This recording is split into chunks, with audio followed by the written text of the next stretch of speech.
So I was sitting there self-reflecting and looking back and seeing synchronicities and triggers. And a while back I helped these people out that whenever you come in to help a bad situation, it's usually caused by a narcissist or an oppressor. You know, and they don't want you to solve the problem or to but they won't stop you either, because then that would verify and clarify that they are the problem. So they'll let you fix it enough and sabotage it, and then they'll keep just hanging around the corner and stealing everything you say, getting ready to ride in on it, manipulate it, make it their own. And then when you're not around, they'll isolate and disinformation, and then get everybody walking against you and start causing more problems. They never wanted you to fix the problem to begin with. That's the trap I always walked into, and I was always a fixer.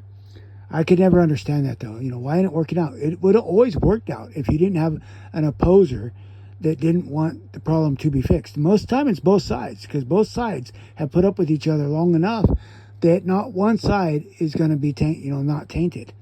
It's they're going to do it to one another. It's learned behavior. But the idea is to not let them trap you anymore. So now, I sabotage myself a lot, and I get triggered because I even start seeing or hinting that something like that's happening now. I shut down. I get away. I start dismantling and get ready to walk.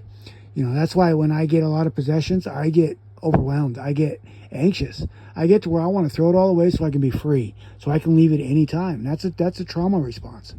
And you get that. I get that around people that, they'll speak your truth because it's your truth and they want it to be theirs. They just don't want it coming from you. They want it coming from them. They started a problem they don't want you to fix, but they were caught red-handed in the problem. Now they're going to go along with, trying to let you fix it because they caused the problem, and anything else would expose them for what they are.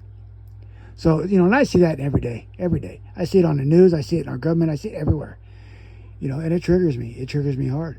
So, best thing we can do is, I guess live in a backpack and get ready to walk. Don't let it imprison you no more or trap you, I guess is what I'm looking at. So, life squeezes me like that, and I gotta figure out how to free myself of it. But that's what I have to say for now. Toodles.